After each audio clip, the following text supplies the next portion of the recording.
And it always does have changing colors, just kind of like changing colors of forests. But right now the river has more of a kind of a cloudy greenish appearance.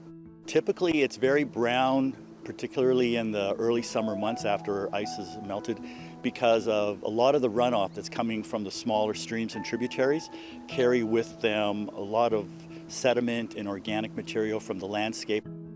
This summer, you might have all noticed that we had a big heat wave and not a lot of rain. So what happened is that you didn't get a lot of runoff moving sediment, and we had a lot of release from the dams upstream, particularly the Bighorn Dam. And that is, a lot of glacial chill goes into there, and that's where you see the reflection of the sunlight, and you get that beautiful green hue. And with the clearer appearance, the sunlight is able to penetrate to greater depths. If you walk over the high-level bridge right now, you can see the bottom of the river, right? And that increase in light availability essentially fuels increased abundance of algae in the water, but also increased abundance of growth of algae on the rocks that you can now see through the clear water stream. Nobody really likes to swim in water that you can't see to the bottom in.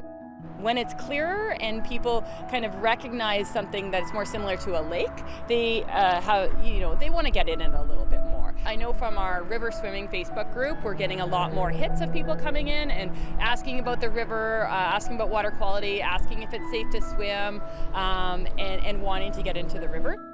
River water quality and clarity is always changing. You have these big sediment laden areas that are draining into the river. So it's kind of a living, breathing, dynamic water body, and it's kind of just cool to see those changes and see what lives in it and to interact with it in that way. And you can learn a lot about what's happening in the upper watershed and what has happened over the last 300,000 years. As we see the river changing, it's part of a system. So the water that you see here is never in the same place twice.